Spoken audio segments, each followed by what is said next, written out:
Ce que j'ai trouvé particulièrement impressionnant, c'est effectivement la diversité des points d'impact qui commencent par l'expérience client dans l'onboarding, en allant jusqu'à la gestion du client au quotidien, sur les points d'impact sur les différents métiers de la banque, depuis le crédit en passant par l'asset management, donc vraiment tous les domaines de la banque.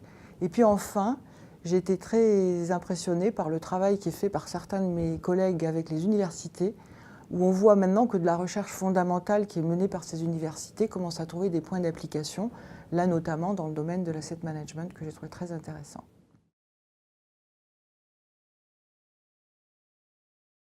Tous les enjeux sont sur le mobile. Le mobile, pour nous, Banque Casino, c'est 60% des achats de nos partenaires e-commerçants sont sur le mobile. 30% de nos nouveaux clients sont recrutés sur le mobile et la moitié des interactions avec la banque se font sur les applicatifs. Donc on voit bien que le mobile aujourd'hui, c'est tout l'enjeu. Ce n'est pas un enjeu parmi les enjeux, tout l'enjeu est sur le mobile.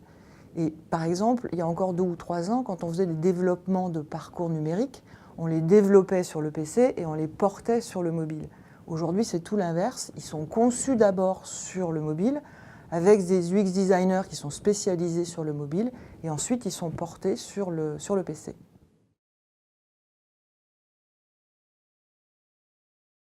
La sécurité sur le mobile, elle a deux volets, hein. Le client qui n'est pas connu et qui est sur le mobile, et là, c'est le même problème de sécurité que sur un PC, donc les systèmes antifraude doivent fonctionner de la même façon, donc tout le monde fait tourner ses scores de fraude, ses scores d'authentification de pièces justificatives, etc.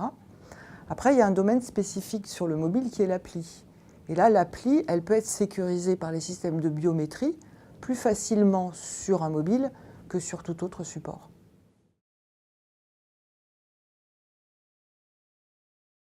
Quand on parle de biométrie, on n'est pas tout à fait dans l'intelligence artificielle. Par contre, quand on est dans un score d'octroi, c'est un score d'intelligence artificielle, un score de fraude est un score d'intelligence artificielle. Ils doivent tourner de la même façon et à la même vitesse, puisque ce que les clients veulent, c'est du temps réel. Et donc, ils doivent tourner de la même façon et à la même vitesse sur un mobile que sur un PC.